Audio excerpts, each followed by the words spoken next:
Welcome to episode 16 of Shane Talks. Tonight's episode is entitled Critically Foolish. We are going to look at Rotten Tomatoes critic scores for movies that we love that have gotten below 25% on Rotten Tomatoes.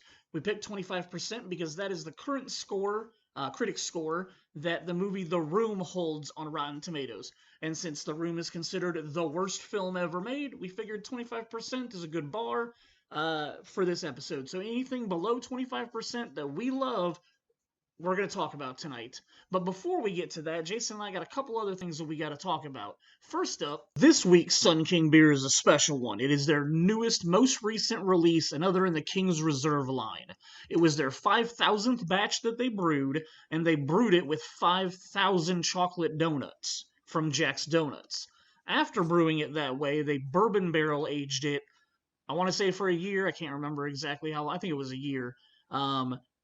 It is absolutely delicious. The bourbon pops really big up front, and then you get a nice silky smooth chocolate flavor the rest of the way. And like it's chocolate, it's not the cacao chocolate where it's like dusty chocolate flavor. Like this is melted chocolate delicious going down my mouth.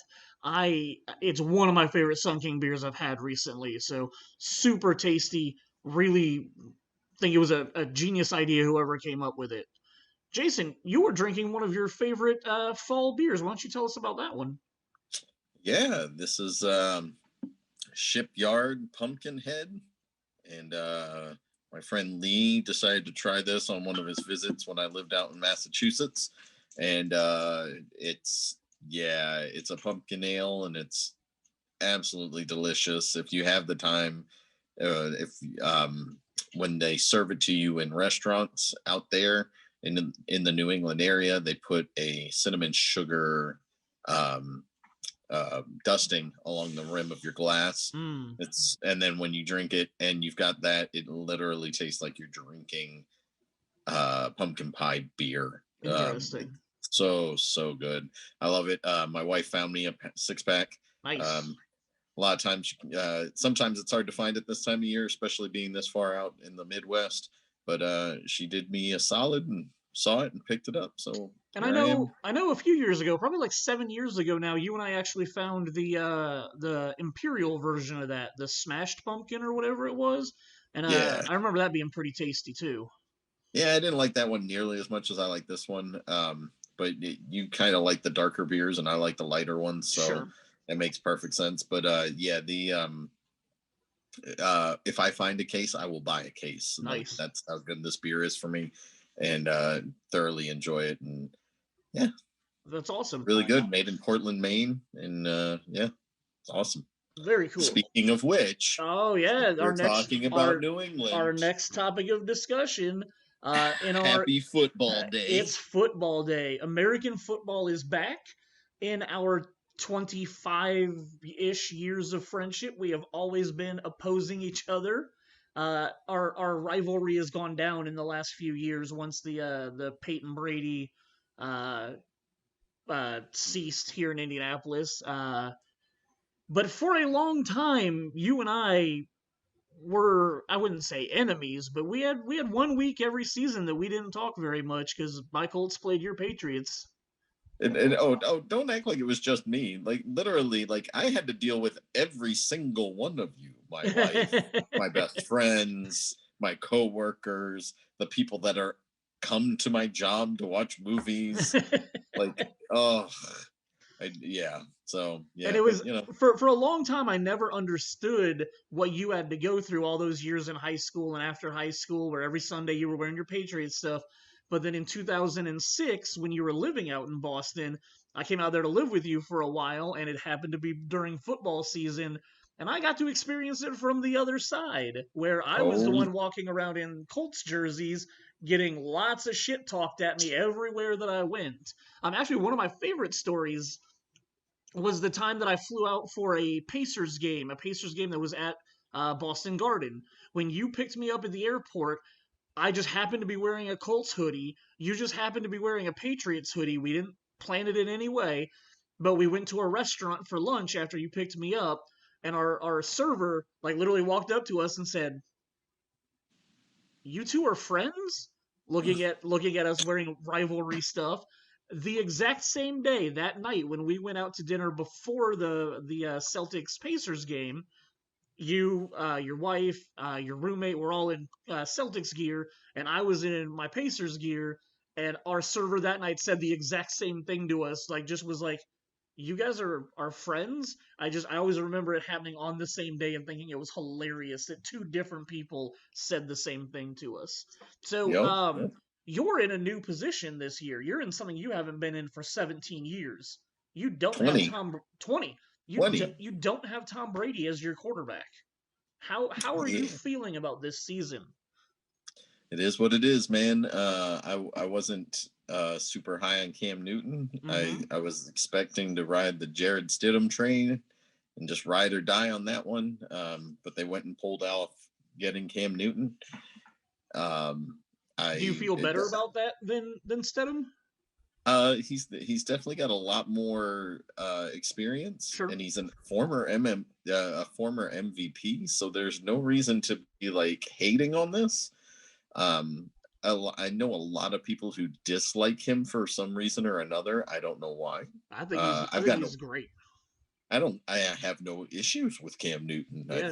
I mean, besides being a snappy dresser, outside of football, I don't know a whole lot about him as a person. I can't lie, man. I can't lie. This little tiny part of me, when Brady left and I thought you were going to be on Stedham this year, this little secret part of me was like, oh, they're finally going to have a bad year. Jason's finally going to know what it's like to not have a great year. Because even the one year that Brady got injured in week 1, you guys still somehow magically had an insane run that year. Yeah, we did 10-6 that year with Garoppolo? Oh my God, Matt Castle. Or Matt Castle. Yeah, there you go. Yeah. So like, I had this tiny little part where I was like, thank God, he's finally going to know what a bad year is like. All of a sudden, I see the news. They signed Cam Newton, and I went, of course they did. No. I have been a fan of the Patriots my whole life. I know what it's like to deal with really bad teams. So, like, I'm just spoiled for the last 20 years. But I do remember the years before that. It's definitely different. It's definitely weird.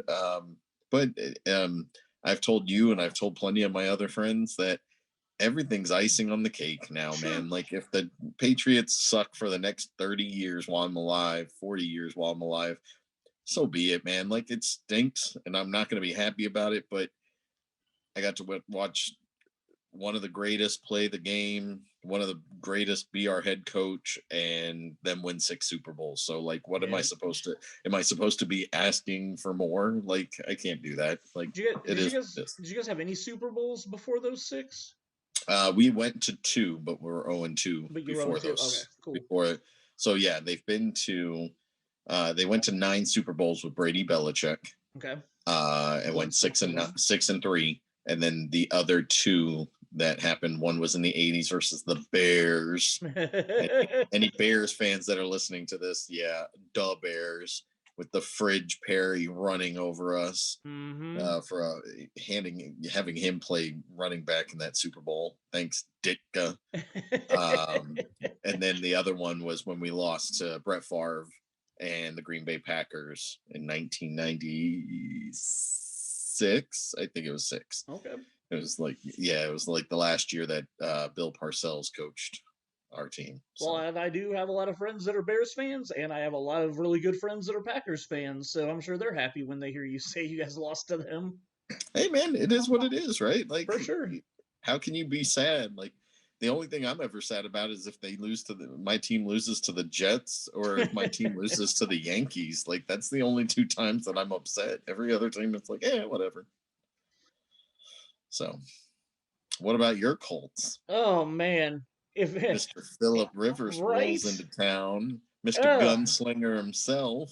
The worst part about that is, as soon as we signed him, I had to remember all of the bad words I've used to describe him over the last 17 years. Like, all of the you hatred. And my wife. Yeah, all of the hatred that I have towards him.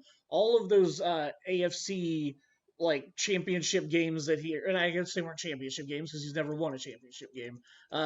all the AFC wildcard matchups that we had against him here in the Dome or at Lucas Oil, where he's trying to rile up the crowd while his defense is out there. Like I've said, probably the worst things of any sports person ever have been said towards Philip Rivers.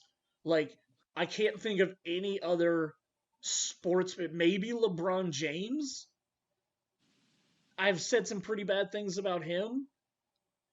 But I mean, like outside of basketball, I know he's not a terrible dude. Like I know he's a decent guy outside of basketball. But I've said some pretty mean things basketball related about LeBron James. But like, yeah, Philip Rivers, I have to support him because he's my quarterback. Am I happy about it? No. But whatever he does, he's in a Colts jersey, right? I'm gonna see that in like week 17. That's my quarterback. That's my man. That's my quarterback. And I mean, who knows? Like he may go out there and he may play amazing. And like numbers wise, Philip Rivers is an okay quarterback. Like he's got decent numbers. He's like top 10 in a whole lot of categories. He's a stud. Yeah. I just don't personally like. I don't think he's a big whiner baby for me, man. Yep. No matter what's going on, he always like. You remember like when Peyton Manning would throw an interception or something, and he'd just be like, "Yep." He knew that it was his fault. He'd take off his helmet and he'd have that big old red spot. But he was just pissed. Yep. And he was just like, I can't believe I did that. He was pissed at himself though. Philip Rivers. Whereas like Philip Rivers is so extrovert with his when he's unhappy, he's like, and it seems like he's trying to blame other people for his screw ups or whatever. It's really weird. I'm entertained to see what will happen with our team. It'll be interesting. Well, like here's the thing. Like I love our running game right now. Like I love Marlon Mack, and I'm really high on this Jonathan Taylor dude from Wisconsin right now. He looks. From the tape, looks like he's going to be a great two-back system for us. I'm not happy with our wide receiving core right now. Like, we have T.Y. Hilton, but we literally have nobody else to take double teams away from T.Y. So, like, it's just going to be another year of, are these really mediocre wide receivers going to be able to catch the ball? I really wanted us to go out and spend a bunch of money on a second big-name wide receiver so that there could literally be, like, a question in the defense of, is T.Y. going to get it or was receiver B going to get it? And we didn't do that. So, like, all the double teams are going to go towards T.Y., and then it's like, can these other guys catch one-on-ones? Our defense, I think, is solid, so I'm happy with our defense. I'm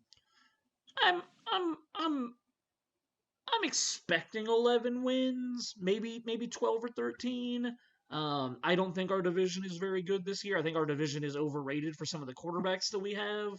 So I think we can win the division this year. And, well, the other thing is we have a super easy schedule this year because we're playing the third place schedule. So, like, our matchups aren't even that. Like, our matchups aren't going to be very hard. So, our division games might be a little more difficult, but I think we got a pretty easy schedule overall. A couple of games here and there, maybe. Like, the Bears game will probably be tough, depending on how the Bears are doing at that point. If they start off well, then they'll probably still be on a good streak. But if they start off terrible, then they'll be terrible. So, yeah, it's going to be interesting. But American football is back, so that's happy. German football comes back in 8 days, so that's exciting too. No, it's not. It is for some of us. So this week's episode 16, we're calling it Critically Foolish. It kind of comes from a post that my friend Garrett put up about bad movies that you really like. And then Jason and I had previously talked about trying to figure out some type of Rotten Tomatoes type episode and what we would do for that. Because, of course, if you've listened in the last month or so, I've kind of been obsessed with Rotten Tomatoes scores for the movies that we've been talking about. So we kind of took Garrett's idea, our brainstorming, and we decided what score does The Room have on Rotten Tomatoes? The Room is considered the worst film ever made. It's so great. It's so much fun to We've never watch. talked about this on any of our podcasts. If you have not seen The Room, do not watch it at home. No. Do not watch it with like 3 people in a Nope. room with you somewhere. You need to go to your cinema. You need to watch it with a sold out crowd or nearly sold out crowd who know what's going on. Oh man, And with I'm gonna COVID, are tell we you, ever gonna watch The Room again? oh yes, come on, man. Like Oh, I we'll hope be so. fine. COVID will bounce away at some point in time. I We'll be hope so. okay.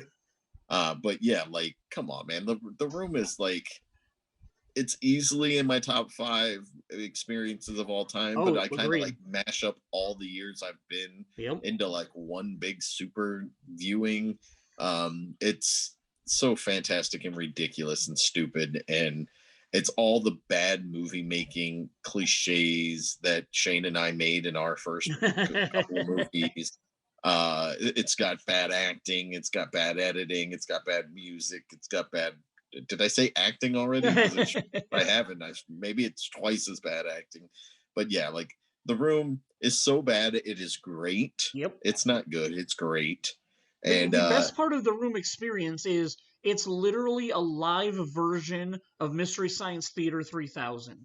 You're oh yeah, literally watching people make fun of this movie while you're watching it, and that's what makes it so great. Is every viewing of it is different because you'll have a different guy and they're saying different jokes at different times. There's certain jokes that everybody knows that everybody does, but every time I've gone, I've heard at least one or two jokes that somebody has said that I'm like, I never heard that before. That's hilarious. Um, what's wrong with your neck? my buddy Nick Hall has come to the last couple that I've gone to, and he himself every episode or every time we watch it comes up with new things to say, and like I could go and watch it and be like, oh, I know Nick's gonna make this joke here, but then like he'll come up with something completely different, and that's what makes that movie so much fun. Is just like every time you watch it's a different experience, and everybody's laughing at the audience participation of it. Like it's one of the best movie going experiences ever. Is it the music? What music? Music. Sexy dress? What Sexy sexy dress. dress? So good. Focus. Like that. And I've taken my niece, I've taken my brother, I've taken my wife, I've taken other friends. Like, yeah, if you haven't seen it, go make the time whenever it happens to be shown in your area. Whenever if COVID goes I, away at some I point really wish next I year. had a bunch of plastic spoons to throw up right now. Like I didn't even think about that when I was getting ready for tonight. So, but yeah, Um, so The Room was our measuring stick for yep. this episode. And because originally I said 20%. I was like, let's do movies that are 20% or below. And then I think it might have been Garrett that sent me a text and said, wait a minute, The Room has 25%. And I said, okay, you know what? That you're right. That's a good measuring stick for it. So we picked And 25%. well, and to be completely honest, 25% is way too generous for The Room. Yeah, oh, I Because agree. but As with as your with but it's not a bad measuring tool to start out with. I definitely So threw up Jeremy Enlow's comment about how in the hell did The Room get 25% from critics to begin with. Like I was pretty not deserved. baffled when I saw that. So let's jump into mine. Three movies came to my mind first that I looked up. My three movies were Airborne, which we talked about on my sport or on the sports episode. 21% audience score of 59. That's obviously still way too low for this fantastic movie that you still need to watch. Next up, I had A Night at the Roxbury, which is 11%, which is stupid, especially because the audience score is 69% on that. Dude, but come on, it's from a critical standpoint, it makes perfect sense to be at 11% in Night at the Roxbury. It's fantastic. I love it. It's Mm-hmm. silly and stupid, Mm-hmm. and it's one of the few times I've actually been able to put up with Will Ferrell for an entire movie and not get sick of his character.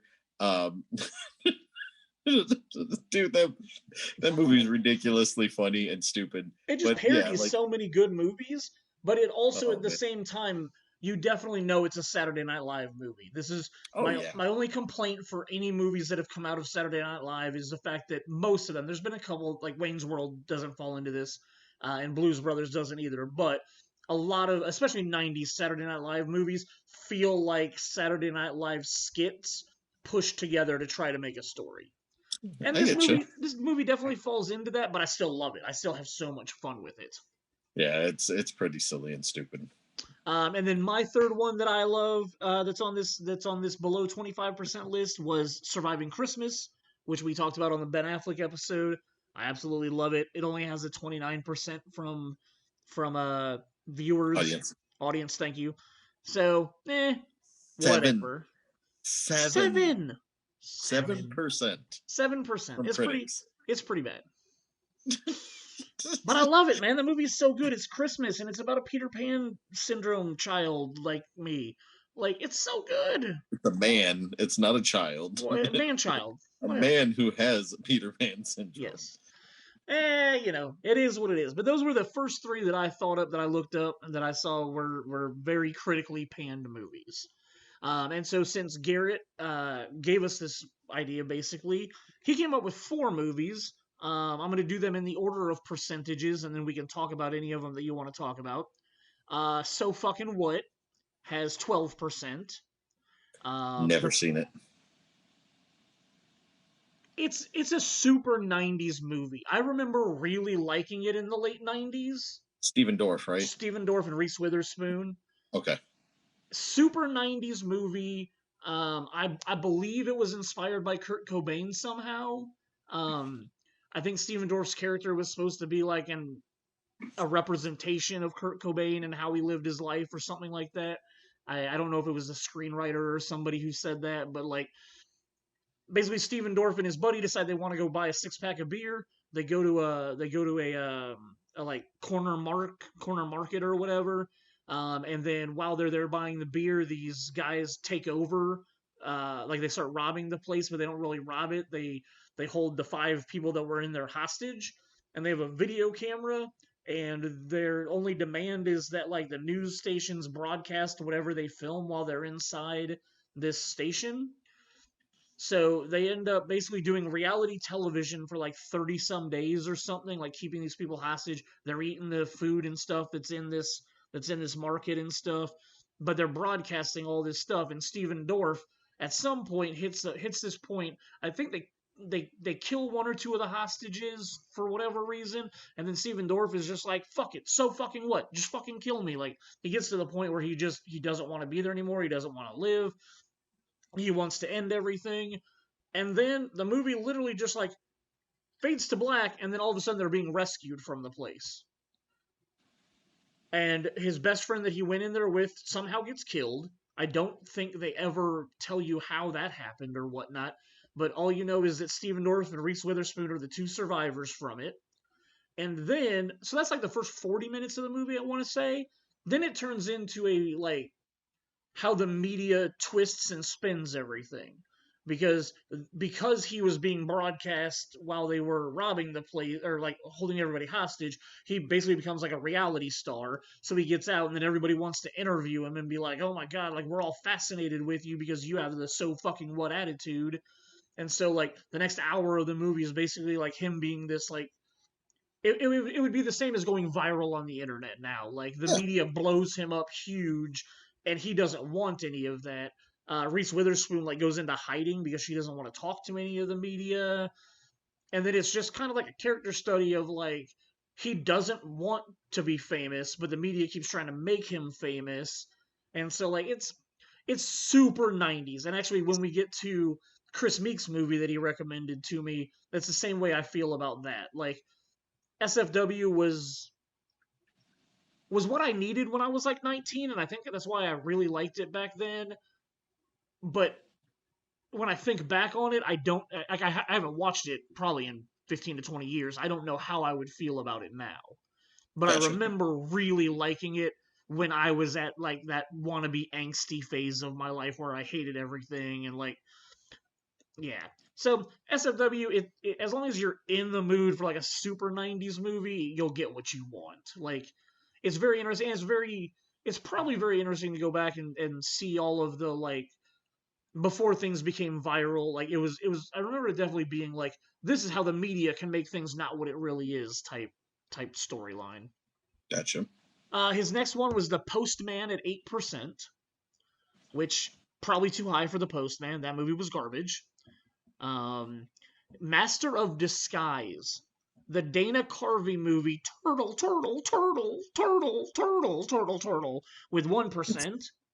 That's all And you remember from it, that's though. the only thing I remember from it. I literally couldn't tell you anything else from that movie. I'm a master of disguise. He sings that at some point too. But like those are two things. I never saw the movie, but the trailer annoyed me that I never wanted to watch it. So Sure. Well, and when he posted this, I was trying to think. Like, I know I watched it once, and the weird thing is like I think I watched it at Eastgate, but I have no idea why I would have watched it at Eastgate. But if you're a Dana Carvey fan, like I well, don't yeah, know. but like I mean, in 2002, were you working at Eastgate? Probably. Like that's why I can't figure out like for whatever dumb reason I just have a memory of being at Eastgate when I watched it, and I can't figure out why.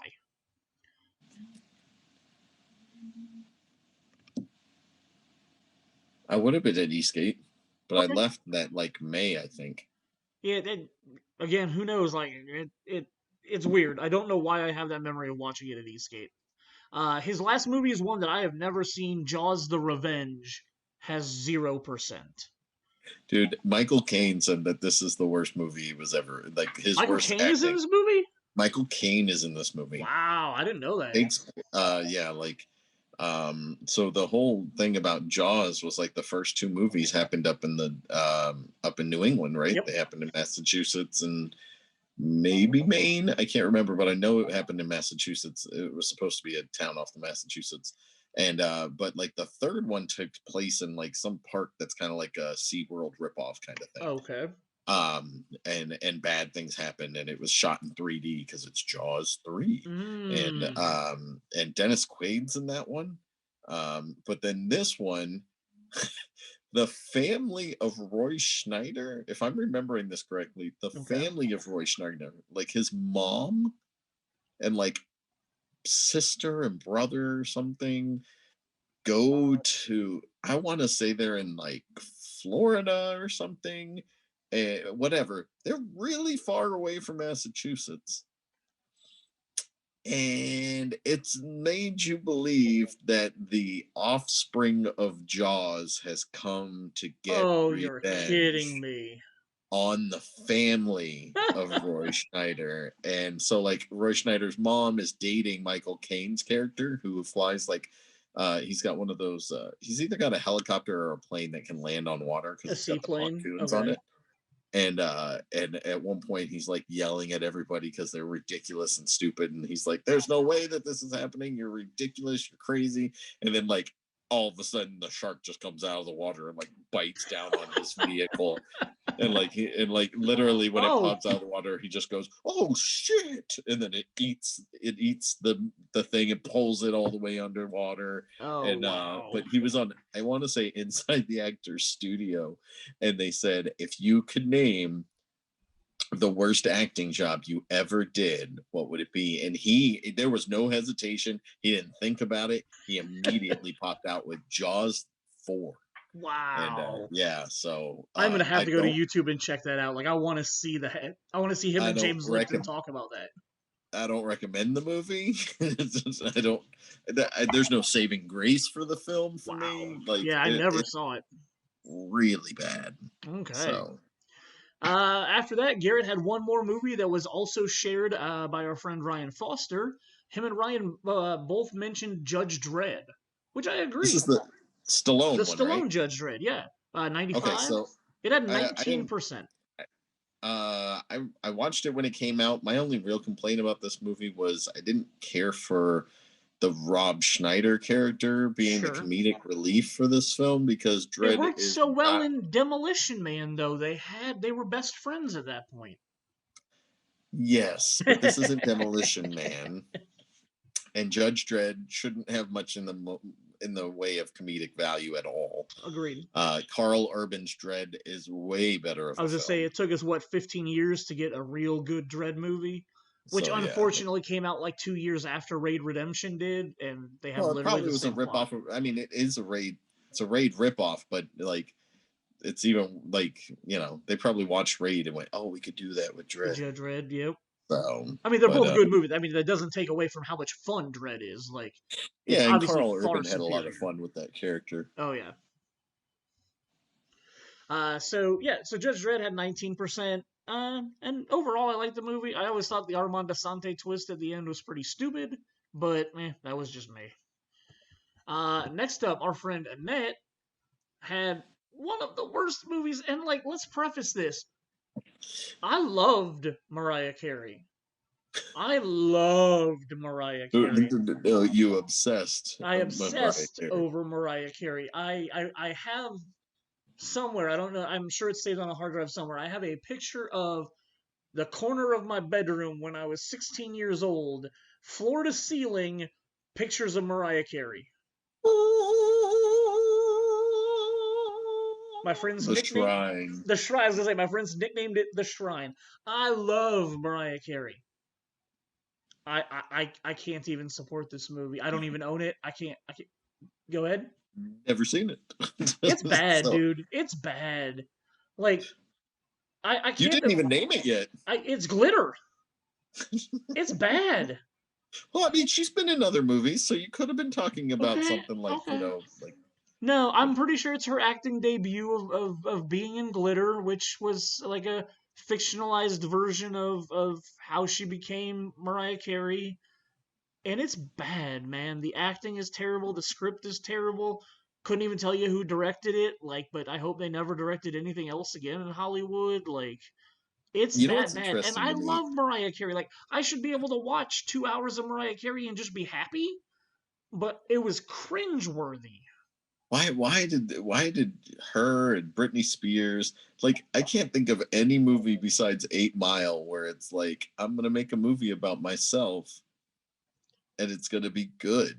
And I know Yeah. people who don't like 8 Mile, but I mean, overall, I think that movie's pretty stellar. Oh, So, phenomenal. Yeah. I'm a but I big mean, Eight it Mile is fan. literally just like Marshall Mathers' life, like for the most part. I mean, the So, one person I want to see Kid Rock try to do a movie about himself. Like, he's probably too old that, to actually play himself now, but like, well, I'm I sure. mean, Howard Stern played himself in Private Okay, Parts. good So, I point. mean, Kid But yeah, Rock, dude, like I don't know if you remember reading any about him, like he had some crazy stuff, and oh he had yeah, some really good friends who became super popular and became celebrities and stuff, and then totally screwed him over.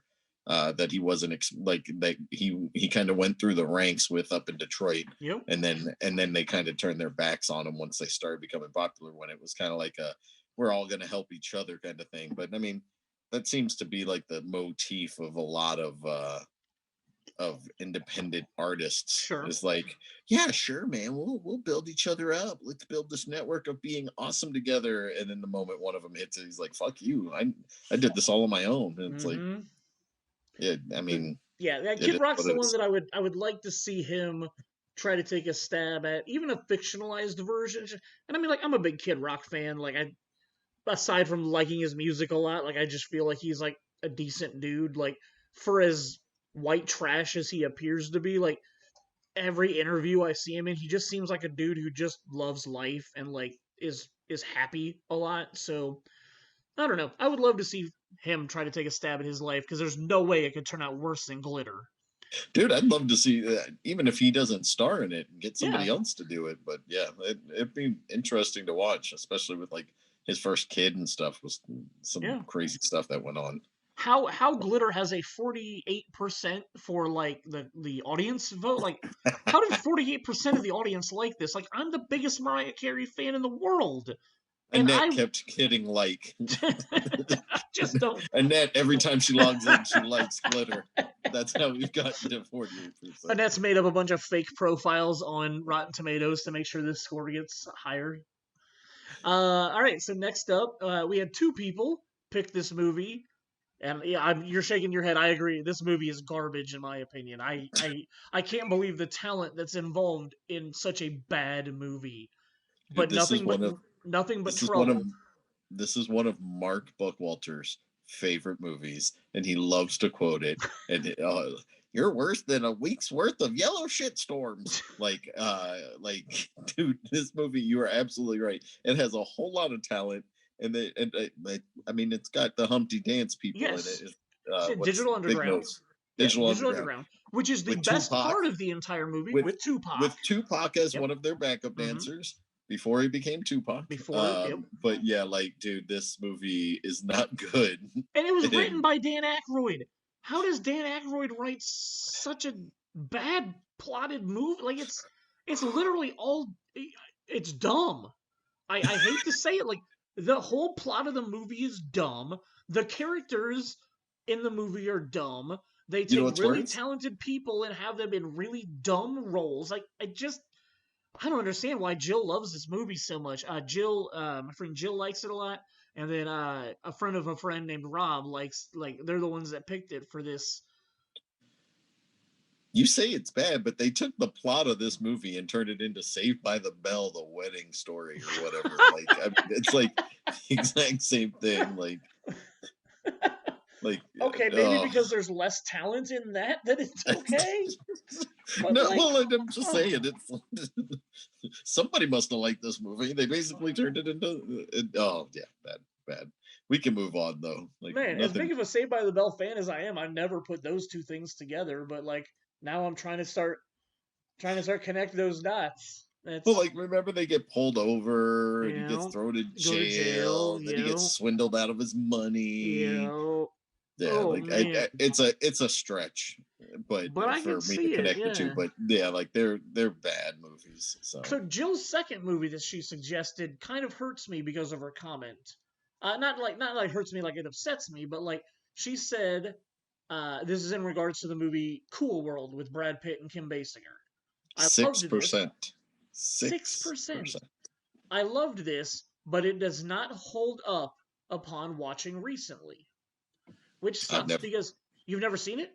I haven't watched it since it was in theaters. Gotcha. Like, I saw it because of my love for Who Framed Roger Rabbit at the time. Of course, yes. And I was like, oh, and let's watch this one. And I remember Brad Pitt, Gabriel Byrne. I remember being confused, but I mean, I was also, what year did this come out? 92, I want to say. Okay, so I might have been 10 or 11 when this thing came out, whatever the case may be. I remember not digging it a whole 94. lot. It was early 90s. Shit, it might have been 93, 94.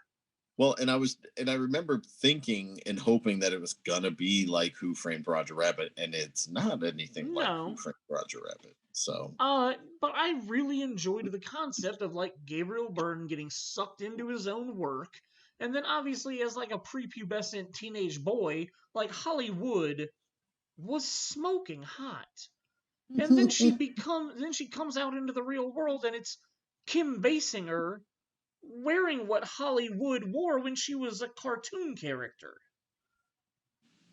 I mean, I remember loving this movie. Like, I remember really liking it, but I haven't seen it since probably 98 was the last time I watched it. So it's been a good 20 years. Yeah. But I remember really liking it. The audience score of 31 still seems lower than what I would have given it. But with her comment, I should probably watch it again and see if there's stuff in it that doesn't hold up today. Because it's possible there is. This one, it is an atrocity that it only has 16%. So my buddy Kyle? I'm not lying when I say that this easily should be in, like, the 50s or 60s. What's the audience score? Audience score, 85% for Grandma's Boy. 16%. My buddy Kyle, who I know from my other buddy Brandon Simpson, who are the two people that suggested this one, 16%. Like, what is wrong with critics? Can they not just enjoy a movie that's about smoking weed and playing video games? Like, turn off your brain. Exactly. It's mindless. It was literally made for nerds like me. Like, yeah, exactly. Video games, smoking weed, drinking, hanging out with your friends. What are the critics having? It is such a fun movie. It's a fun movie. Let's do it. The levels, I mean, not sex. The dialogue is great. It's one of those Happy Madison is super hit and miss. Like, Happy Madison has made some really bad movies. Like, anything on Netflix is pretty bad. Pretty bad. But every now and then, Happy Madison just surprises you with something that's, like, super good. And this was that thing. Like, this came out of nowhere. I thought it might be a fun stoner movie. And it turned out to be like, this movie is fun overall. I remember watching it with you at Georgetown, Yep. and we did a quality check on this print, and it was it's exactly what I wanted it to be. It was so much fun and silly. Linda Cardellini's in it. Amazing. Jonah Hill in one of his first roles. Yep. Nick Swisher. Nick Swarsden. That's what it was. Yeah, like it's got a really good cast to it. That's really funny and really enjoyable. The main antagonist, like I'm drawing a blank on his name right now, but he's gone on to do a lot of big things. Yeah, I'm drawing a blank on his name, like John something, I think. I can't remember. Yeah, but no, like he's gone on to do like serious and dramatic roles since then. But like, and like, even even the grandma and her friends are hilarious. Like, oh yeah, it's who's the grandma? Doris. No, it's the mom from Everybody Loves Raymond. Yeah, it's Doris something, I believe. Brand Moz boy Shirley Jones. No, Shirley Jones was one of her friends. Yep. Doris Roberts. Doris Roberts, thank you. Yes. Kevin Nealon's in it. Oh, his part's one of the worst though. Oh, David Spade. Oh. David Spade is the guy at the all health place that they go. He's the waiter there. This whole cast, man. The shaman who's living in the basement. Oh God, oh yes. He gets a tiger. Who the monkey? He plays the same character in That's My Boy, which is another one where like that movie, it's worse than Grandma's Boy, but I still enjoy it. It was fun. It was. I like both. I like both Adam Sandler and Andy Samberg, so I really enjoyed their dynamic together. Dude, this has got a 7.0 on the IMDb. Good. So, like, obviously, the people critics had this. Joel David Moore. Thank you, Joel David Moore. Yes. So, but yeah, this movie's fantastic. If you haven't seen it and you're a nerd of any sort, go watch this movie. Especially if you like playing video games. Literally gets the stamp. What does that mean? Literally gets the stamp of critically foolish. Critics obviously had no idea what they were talking about with this movie. Which there's not many on this list that I would say really deserve that stamp, but this is definitely one of them. This is definitely one of them. And the 85 versus 16 proves that the critics just didn't understand what they were watching. Like, yeah, terrible. So next up, Mike Owens has two movies that I believe you really like. I know I like one and I love the other one. But Mike Owens gave us Red Sonja at 15%, and then Masters of the Universe at 17%. Masters of the Universe is probably a top 5 for worst critically ranked movies for me personally. I do enjoy the movie, but it's all because of the nostalgia factor. It's not that great of a movie at all. It probably deserves the 17%. Audience score is 40 on that one. That's probably where I'd put that. I enjoy it because I was young when I watched it. It was a fantasy movie. It gave me It's He-Man. But again, like I was so diehard cartoon He-Man that even when I watched this, I was like, you're not really He-Man. Like this was probably the first movie that I remember being a critic myself about. Because I loved the He-Man cartoon. Yep. And I watched the movie and it was fun and mystical, but they had to bring it to, I think it was New York City or whatever, instead of taking me to Eternia. Like, it had its things that I didn't care about, but like, it was the first movie where I was like, you're not really He-Man. It's fun. Well, and Courtney Cox. And Courtney Cox is in it. Dolph Lundgren's playing Prince Adam. Yeah. Frank Langala's in this movie. Yep. Like, there as a really bad Skeletor.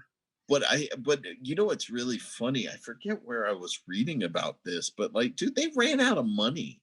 Like, oh really? Yeah, like Canon feature, or was it Canon? Oh, is this a Canon movie? I didn't even know that. I can't remember if it was Canon or not. There was some the movie studio ran out of money. Oh, like literally just ran out of money, Okay. and they didn't even film the end sequence. They were Really? canon. It was canon feature. It was canon, Okay. and yeah, they couldn't pay their actors. They couldn't pay the crew. They couldn't all Oh, sorts of stuff. wow. Funding just kept falling through, and it was supposed to be like a 50-50 partnership with Mattel. Okay. And then Mattel ended up having to fit the bill for almost the entire film. Oh, And wow. the so the last sequence, the main battle between He-Man and Skeletor in this You movie, they ended up having they only had like the director, the two actors, no stunt people. Oh, wow. Yeah, and like they did it illegally technically because like nobody was getting paid and they were on a set they weren't supposed to be on anymore Oh, because nobody wow. had paid the bills for them to be there. So like yeah, they filmed it illegally and like although I will say this is one of the first movies I remember there being a cut sequence at the very end of the credits, because Well, Skeletor comes up out of like he like falls into some pit, kind of like Prince or okay. kind of like Emperor Palpatine does in Return Okay. of the Jedi. But at the very end of the credits, his head pops up out of this goo, like whatever he fell into, Really? and he says a line, I don't and think I've ever but seen this. yeah, it's I'm pretty sure that this is one of the very first times I ever saw a cut sequence and Like at the thought end it of the was kind of credits? yeah, Oh, it was wow. pretty That's cool, man. crazy. Yeah, I don't remember. I don't think I've ever seen this. Yeah, I want to say I can't remember if it was a YouTube documentary about this movie that I Okay. watched or if I watched it on a Netflix documentary or something, but it's pretty fascinating that Canon literally ran out of money and could not pay people I feel to do like this there's a movie. documentary. I think it's called like The Power of Grayskull. I think I've got it in one of my queues somewhere that I think is a making of this movie. That could be maybe that's what you watched. Yeah, they got screwed And from the production standpoint, and like a whole lot of stuff had to be changed on the fly because they kept running out of money, and like wow. people would go to pack like people would like go to cash checks and it would bounce. Ooh. Like they'd pay people and the people who got paid would like run to be the first ones to cash their check because Uh-huh. they were pretty sure that not everybody who received a check that day would get paid Oh, wow. because there wasn't enough money in the account. Yeah, it was some shady stuff going on, which sucks because they haven't made a good they haven't made a good Masters of the Universe He-Man movie at all, period. No. um and this is what we got was some underfunded movie that didn't work out for things. But yeah, it's they had to like they choreographed the entire fight sequence at the end all by themselves. It was supposed to be this crazy huge fight sequence, and that's why there's like only one light behind them while they're fighting, because like they Interesting. fight in the dark but there's this like one light that's like shining right behind them while they're fighting. It's crazy, man. Okay, so The Power of Grayskull is a Netflix documentary, but it looks like it sounds like it deals with the TV show and its impact. So I don't know 100% if that's exactly what you watch. I'm sure the movie gets touched at some point, but it looks like that documentary is like basically the cartoon and its impact. So now I'm not a big Red Sonja fan. I've probably only ever watched it twice in my life. What are I know you're a big Schwarzenegger fan. What are your Red uh Sonja thoughts? this was something my brother Michael liked a lot way back in the mid 80s. I remember it something that he watched quite a bit. We thought it was kind of cool because he got to continue. He's not I want to say he's not named in the movie. Schwarzenegger doesn't have a name, Really? but it's very Okay. heavily implied that it is Conan. Really? But yeah, because I I want to guess I say it was never something like realized that. I want to say that it's like Red Sonja's movie rights went to somebody and then Conan's went to somebody else. So they never Okay. call him Conan, but like he is Conan. And Like, I mean, I guess because I always just like thought that, but I never actually realized there was a legit connection to that. yeah, I'm pretty sure Okay. that that's what happened. But yeah, so I haven't seen the movie probably in over 20 years. Bridget Nielsen, who used to Uh be huh. married to Stallone, and she was in Rocky Four. Didn't she She's marry the Flava Flav? sure, Yeah, I I'll think she believe married you. Flava Flav. But yeah, so she plays Red Sonja. She's pretty badass in the role, as far as I can remember. But this is one of those great 80 barbarian sword fight movies that happened back then that nobody makes anymore. So, but like the audience score is still only 28% on it. Like, oh, I'm sure it's not a good movie. Is it bad? Okay. But I mean, I haven't seen it in 20 years, so I was gonna say, an honest assessment on it. But... I barely remember it at all. So. All right, so after Mike's, we've got this is a funny movie because I got a side story about this movie. Tommy Davidson. 25% is, and I believe Tommy Davidson wrote this movie also. Booty Call at exactly 25%, just barely made it in. But here's a funny thing about name a movie Booty Call. Right? Just saying it makes me giggle. The funny thing I have about this movie is like this is the good version. This is the African American good version of a movie that I don't know if you remember called Trojan Horse. Oh, no. With Jennifer Love Hewitt. Oh, yes. Literally the same plot where the main character has a chance to hook up with Jennifer Love Hewitt and he spends an hour and a half trying to find a condom.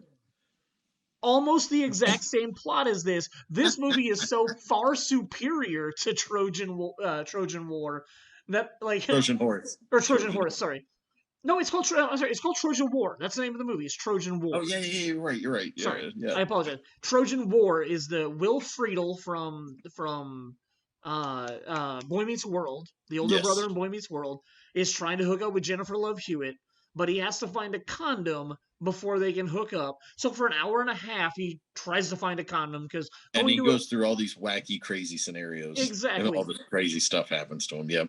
So literally almost the same plot as Booty Call, and Booty Call is so far superior to that movie. Like, it's way funnier. The plot makes more sense. I mean, both of the plots are pretty shaky. Loose. Yeah. But Booty Call is just, it's nonstop laughs and hilarious.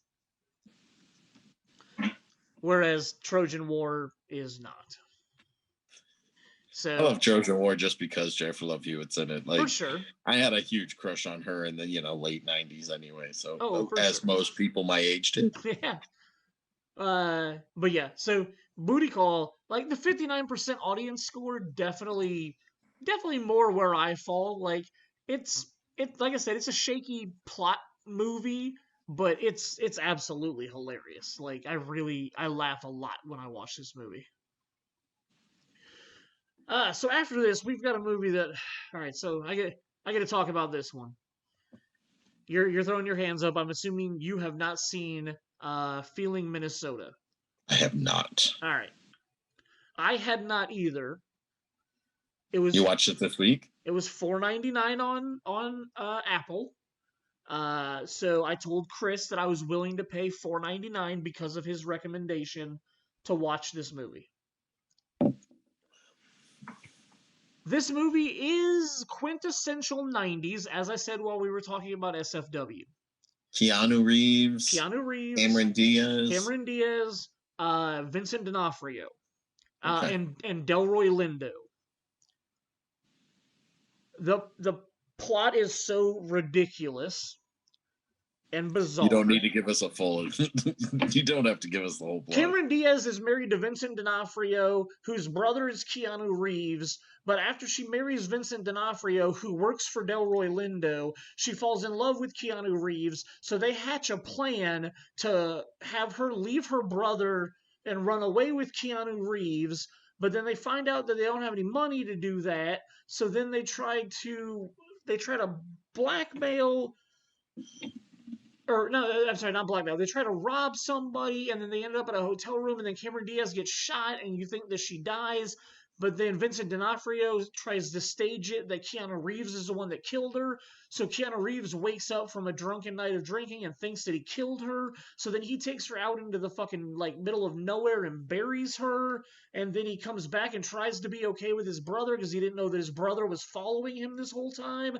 So he tries to be cool with his brother. And then his brother calls this detective and gets him arrested and then they go out to where he buried her body at because he admits to it, but then her body's not there. because you find out like 30 minutes later or 20 minutes later that like she's not really dead, like she got picked up by by another car that took her to the hospital to get her fixed up. Like, dude, this movie is so bizarre and goes so many different ways that I would probably side with the 14% on this for critically foolish. It sounds ridiculous. It's but when you're watching it, like that's the weird thing. When you're watching it, because it's the 90s, you kind of just buy into it. You're like, oh, okay, like this probably, this is what happened in the 90s. It's, man, Chris, I love you, man.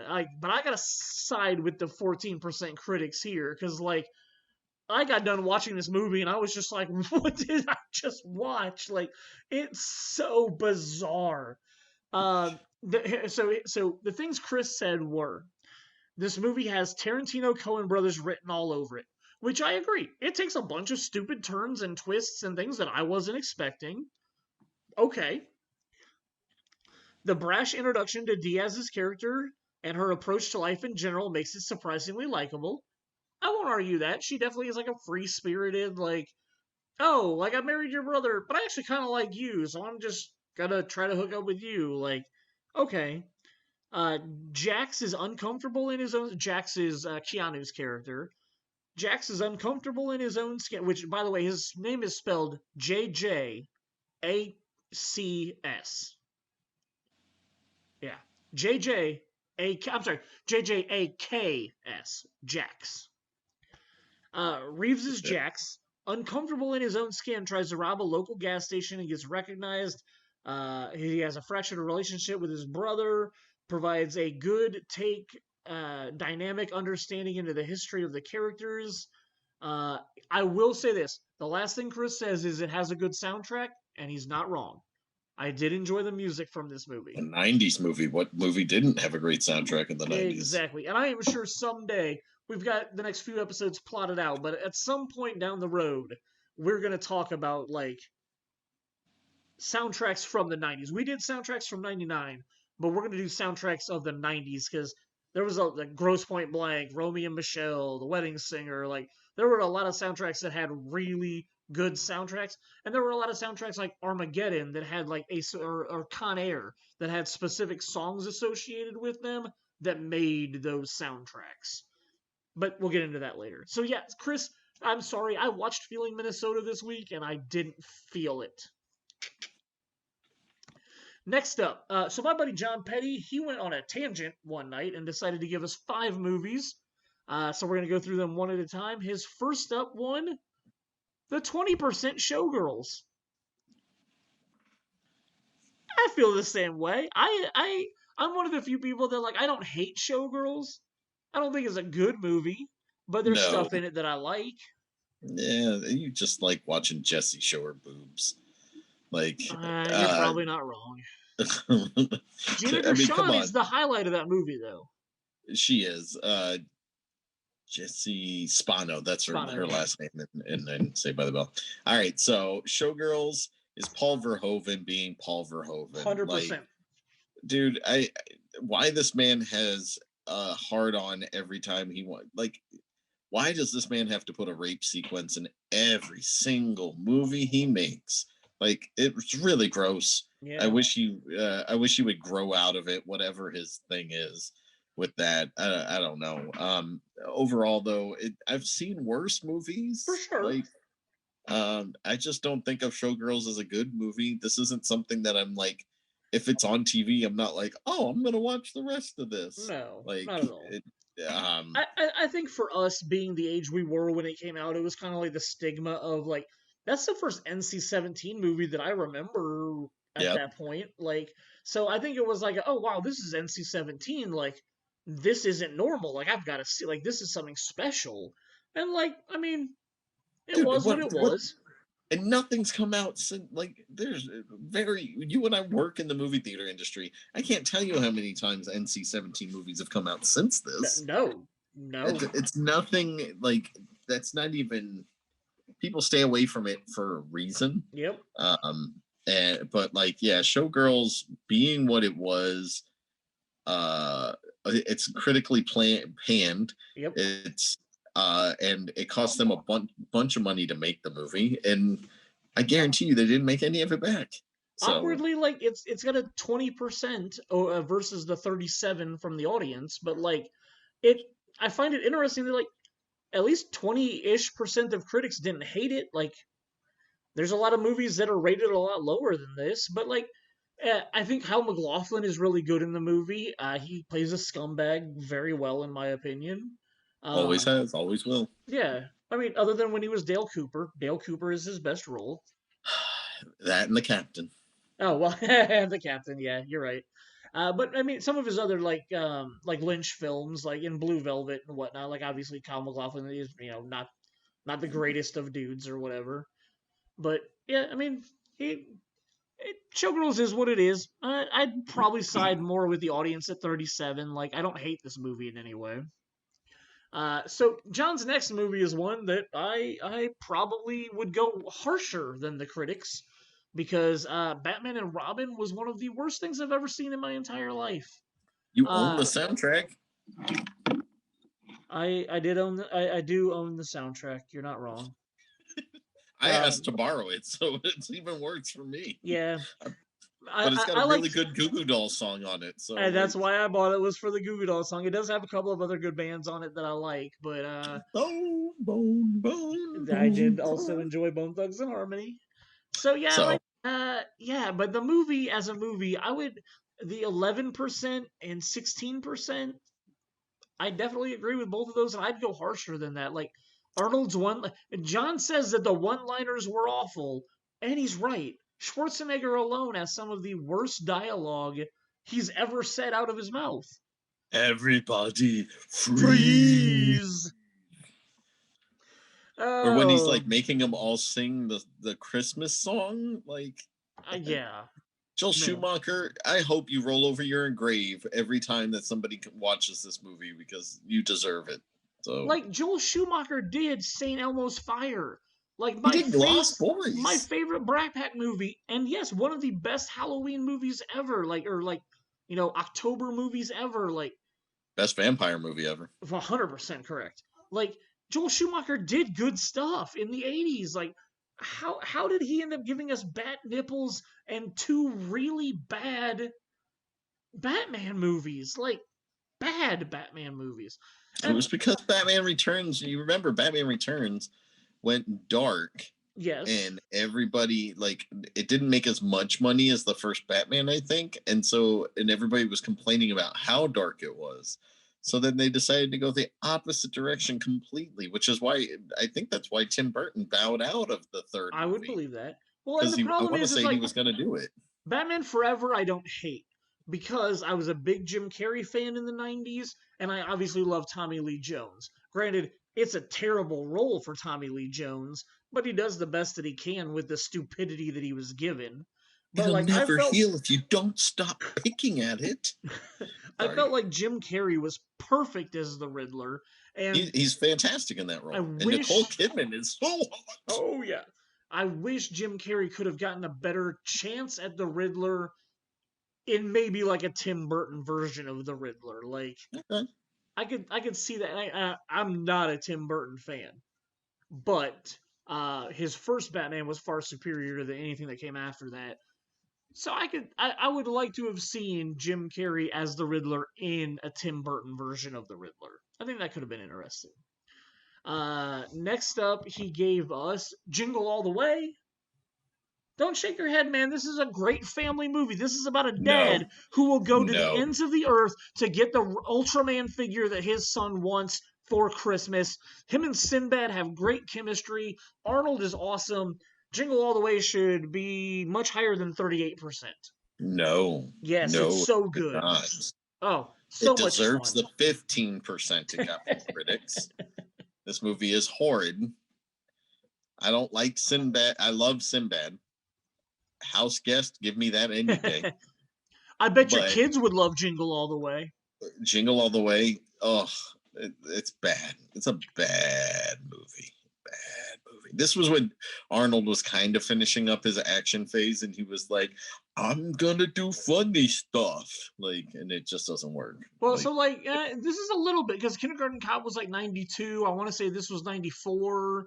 So like Last Action Hero, I think was the same year, was 94 also. Like he was starting to get into his Turbo's Twins, 93 or 92, 91 maybe. that was early, yeah. Yeah, That was 90 or early. 91. So like he was well established in his attempts at comedy by this point, and his physical comedy is so good in this. Oh man, this deserves way higher, way higher. Critics terrible. Next up is another movie that I love because it's got Paul Walker, who I love, and it's got Dawson's Creek's Joshua Jackson, who I love, from Urban Legend and from the Fast and the Furious franchise. Paul Walker, like Skulls. Leslie Bibb, I believe, is the girlfriend in this movie. Like Skulls is great. The 9% that the critics gave Skulls is terrible. The 43% that the audience gave Skulls is half of what it should be. Skulls is an 80% and above, maybe it's like a 70% above movie. Like You had to backtrack real quick off of that. Once I did the math, I realized. But like I'd give Skulls like a 70%. Like Skulls. Out of 100, I'd probably go in the 60s for me. Okay. Skulls is fine. I just I just remember the guy falling and Paul Walker being like, "No!" Yeah. Like, but yeah, for the most part, like this movie is fine for what it was when it came out. It's not a good movie now. Like, no, like, well, you know what? You say that, but like, I've watched it during quarantine. I don't remember what tangent I went down. I can't remember if it was a Paul Walker day or a Joshua Jackson day. It doesn't matter. Like Shane, you watch a whole lot of crap over and over again.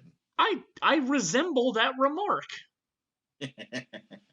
Very much so. But yeah, so Skulls, I definitely way better than the 9% that it was given. I won't say I love. I highly like this movie a lot.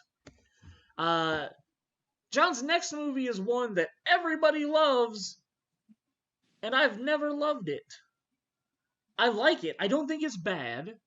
But I know a lot of people who love this movie. Exactly. And I love Billy Connolly. Billy Connolly is one of my favorite like British actors ever. Like when he took over for Howard Hessman on Head of the Class, like that was when I was exposed to him, and I really enjoyed him on there as the new teacher for the last 2 seasons of Head of the Class, I think. But then like I understand why people like Norman Reedus and Sean Patrick Flannery is fine, but like I never understood the huge appeal of Boondock Saints. Like, it's a fine movie. There's nothing wrong with the movie. It gets way too much praise, in my opinion. I agree. Like, it's an okay movie. Like the 25% that it gets. So the split is 25% for critics, 91 for the audience. Maybe we're just weird. Maybe this is another one that gets the stamp because I don't get it though, because I did not enjoy this movie. Well, but here's the weird thing. So it probably deserves the stamp because obviously 25 to 91 is a huge difference. So it probably deserves the critically foolish stamp no matter what. Because I don't think it's a 25% movie. No. But like, I mean, I think it was far too hyped up for me before I saw it. And then I saw it and I was like, it's fine, but like I don't love it like you guys love it, obviously. My other issue is I've watched the documentary called Overnight. The documentary Overnight is all about Troy Duffy and how he acted on set while making this movie. Troy Duffy is the writer and director of Boondock Saints, who literally everybody hates and doesn't want to work with anymore because he was an asshole to everybody while working on this movie. How he ever got a sequel with the original cast coming back? And you're right, money talks. But like, I implore people to go find the documentary Overnight and watch it. I think when I watched it, it was on either Hulu or Netflix. Probably Netflix. He's a terrible human being. Like, he is an asshole to everybody. He treats people like shit. Like, I don't understand how he became a director in Hollywood. And honestly, I don't think he's done anything since Boondock Saints 2 and that failure that came out in the theaters. Yeah, I don't think he did anything between the two Boondocks movies. Like, no, probably not. nobody wanted to work with him. Like, yeah. I think that probably plays into a lot of my disdain for this movie. Like, I thought the movie was fine as a movie, but like knowing the person, like seeing the person that made this movie just turned me off to the movie even more. So I, like you, know a lot of people who love it and swear by this movie, and I just don't get it. All right, Dave Richmond gave us. This might have been 98. I was thinking it was a 99 movie, but it might be a 98. It might be 98. But Patch Adams, the Robin Williams film, has a 22% for critics, but has a 73 for the audience, which is probably where I fall. I really like the concept. I know it's based on a real life story. Yep. I liked the approach that this person took to try and help people with mental instability. It's a nice movie. Yeah. It's almost like Dead Poet Society meets Mrs. Doubtfire. Like, sure. It's a weird mashup kind of to me. The last 20 minutes just come out of nowhere, in my opinion. Like, and remember what happens the last 20 minutes, but where his patient comes back and kills him. Oh, okay. So, like, it was one of the movies where I watched it and I was really enjoying it, and then at the end, like, the guy that he was trying to help decides that he wants to kill Robin Williams and then commit suicide, and that ending just never sat right with me. Like, I don't know. Like, and I can see that because the rest of the movie is very uplifting, and then it's like, we're gonna hate you really hard and because it's like we want to show that he can't fix everybody. Like, yeah, I don't know. And like Monica Potter from Con Air was in it, so like I really enjoyed her and her character at that point. But like, I'm pretty sure that I have the ending right. Like, I'm pretty sure that like one of the guys that he's trying to help ends up killing him, and I believe he kills himself after he kills him. That maybe that doesn't happen, but like, I just remember like the last 20 minutes of that movie, like I was just like, that ruins the whole movie for me. Like, I felt like it was supposed to be uplifting and nice, entertaining, and then it's like, we're gonna go Dead Poet Society on you. Exactly. So yeah, like that just the ending of Patch Adams is the only thing that I ever have a problem with, but I'd still side with like the 73%. Like, it's a very feel good movie until that. But I feel like you need to do the Phoebe Buffet, turn it off before the ending happens. The ending, yes. So, what are you doing with that gun? No, put it down. So now we're gonna move on to your two picks. The first of which I'm giving you a technicality to allow it. It technically has 26% from critics. However, in a weird reversal, the audience score is only 24%. So average them, you get 25% for Cole the Conqueror. Have you seen this movie? I saw this movie like 30 years ago. I don't think I've seen it since. I don't remember. It wasn't 30 years ago. It was while we were in high school. So Cole the Conqueror stars Kevin Sorbo. Yes. And he is he's a barbarian. He ends up on a quest where he has to kill Tia Carrera, who is like this ultimate demon goddess chick, and it's very much in the realm of like Conan and Red Sonja and like stuff like that. It definitely should have been made in the 80s, not in the 90s. It's got this crazy awesome soundtrack. And by crazy awesome soundtrack, it's just one that doesn't feel right for the movie at all. Like, it's got this heavy metal, like Metallica weird sound to it, and like, so it's like, but it's also mixed with like when Metallica did the symphony thing, like, so it's got this like regular movie score, but with this hard edge rock guitar with this. It's very silly. I'm about to tell you who showed this movie to me and it's not going to surprise you in any way. Do you want to guess? It has to be Zach It Proctor. was Zach Proctor who showed me this Dude. movie. So yeah, this is right up his alley for B Yes. movie. This is one of those movies though, like for me, like if like this is like the poor man's Conan. Like Sure. this is like Conan light. So I definitely think it's and you know, I had the hots for Tia Carrere thanks to Wayne's World, just like everybody else Oh, my for age. sure. Oh yeah. But she plays this evil witch lady, and he goes, she was but in yeah, Ace Ventura also, right? no, she was not. What? Sure, that was Courtney Cox. No, yeah. What? She did a Jim Carrey movie though, didn't she? Was I it The don't remember. Mask? No, that was No, Cameron that's Cameron Diaz. Diaz. Man, I really thought Tia Carrere did a Jim Carrey movie in the 90s. So maybe something I haven't seen. I don't know. Anyway, keep going. Sorry, my fault. But yeah, so it's a silly, barbaric movie and really cool soundtrack compared to what you're used to for film. And yeah, it's not that good. It deserves its 25 to 20, 24 to 26%. It definitely deserves that.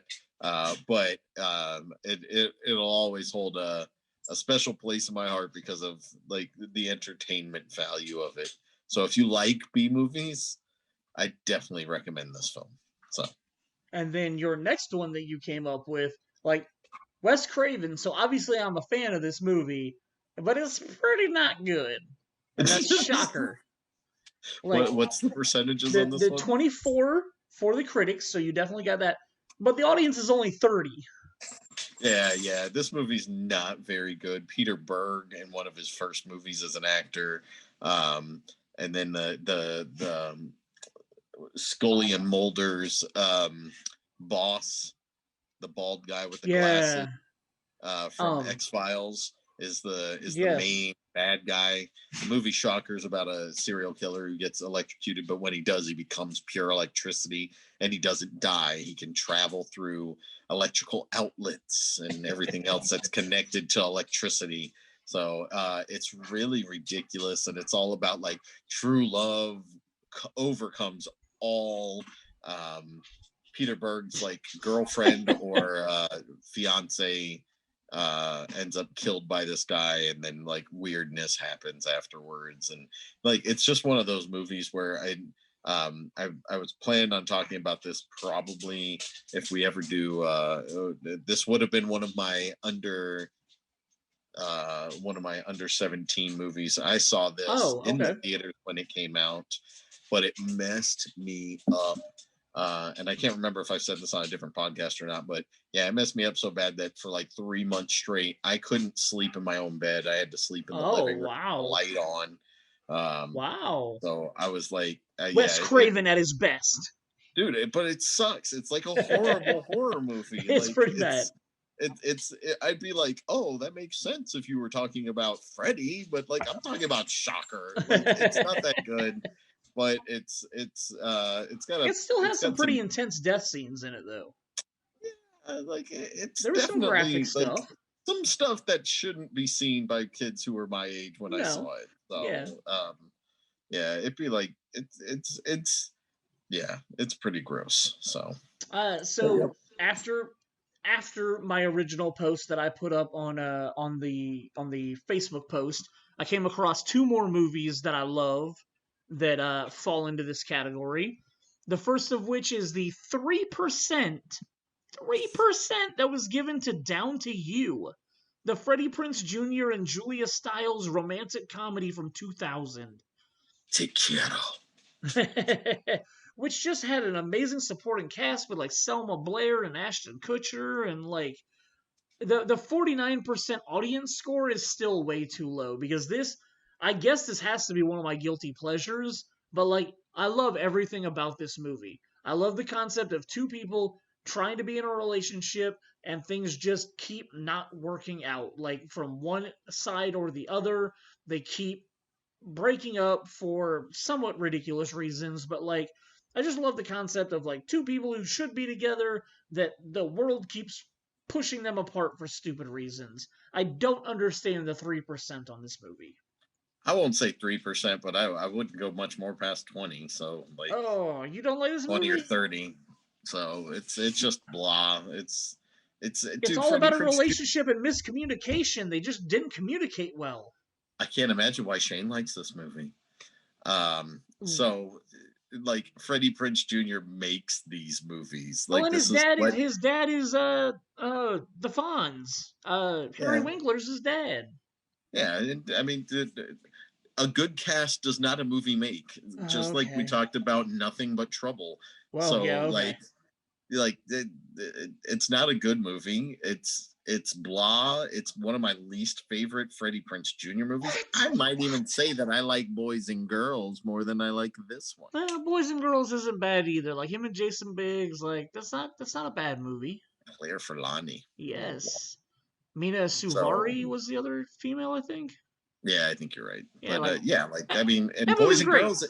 Boys and Girls is not a good movie. Bad Boys Like, and Girls is directed by Amy Heckerling, though. I can't remember who wrote it, but it was directed by Amy Heckerling, who did Fast Times at Ridgemont High.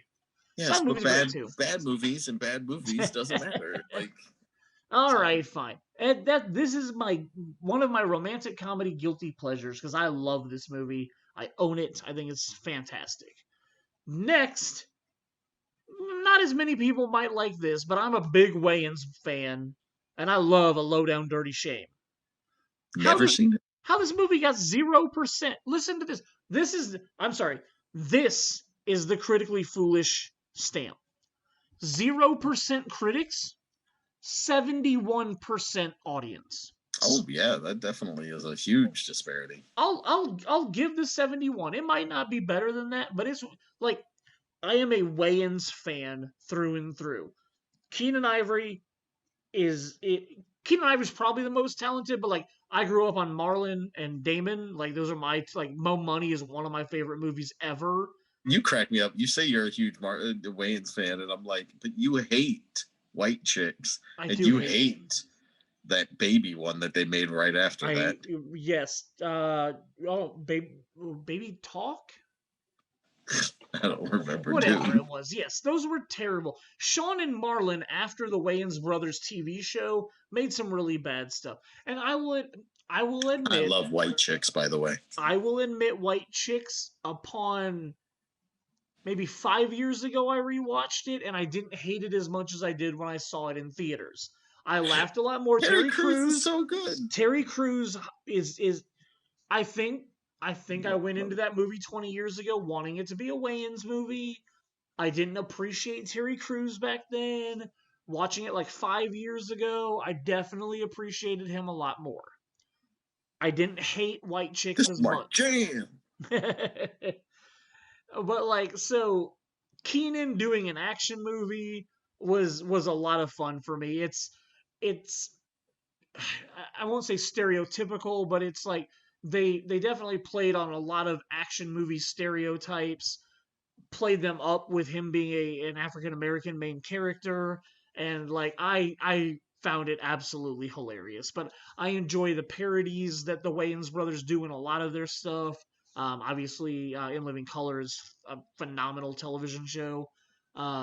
So I really like A Low Down Dirty Shame, and the fact that it got 0% is obviously proves that critics have no sense of humor or parody or anything like that. Like, Keenan is awesome. We're going to end this with two movies from my favorite year of cinema. We've talked about them on other podcasts, but the fact that they got bad critic reviews is just blows my mind. The first one was 1999's Idle Hands, with 15% from critics versus audience. 58 from the audience. 58 makes sense. For sure.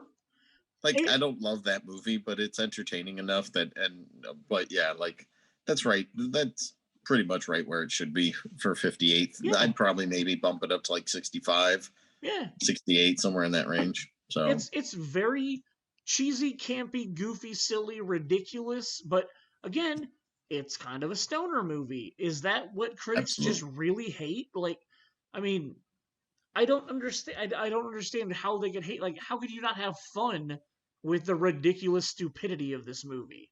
Yeah, like, it's good. Yeah, I don't understand 15% at all from this one. And then next up in 99 was the Kevin Williamson's Teaching Mrs. Tingle. You still hate it? Dude, it was fine for what it was. I remember having a huge crush on Katie Holmes. Oh, sure. And the redhead is smoking hot in this movie. Yes, and I can't remember what her name is. No. Who cares what her name is? I remember what she looked like. Like, I don't need to know her name. For sure. And if that sounds creepy, it is creepy. I'm not going to try to hide it. I'm not going to lie about it. Yes, I like seeing girls on posters that were really good looking. Yeah. It did it for us. It does it for us guys. Get over it. So, Teaching Mrs. Tingle, though, like, it's just blah. Yeah, I've told you that. The 19 to 31%, like, it obviously didn't hit well with most audiences either. But I don't know if it's because it's Kevin Williamson. I don't know if it's because it's the dialogue, but like, or maybe because you saw the original version. We did. You and this is one of those movies that you and I.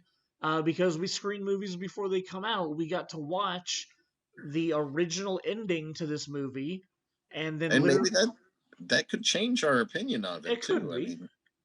And then 2 days, the day after we watched it, 2 days before it came out, my theater was sent a new Reel 6 that I was told to put on there because they decided to change the ending to the movie.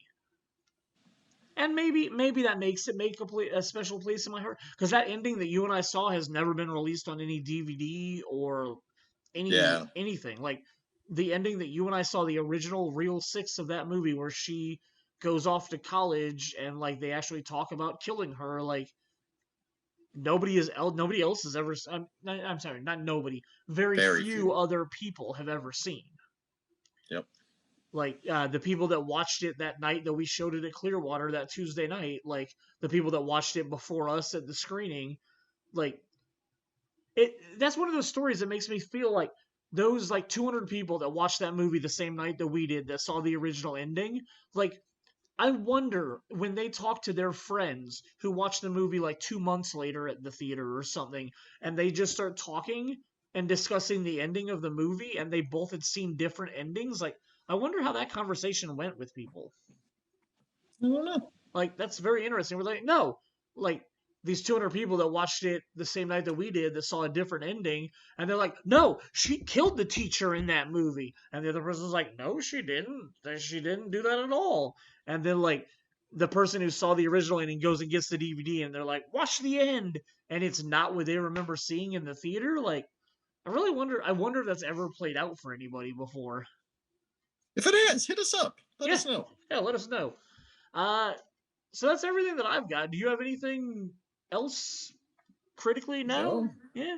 No. What was the final score? Do we know the final score of that Kansas City game? Oh, they were up 31-18 the last time I looked before we started recording.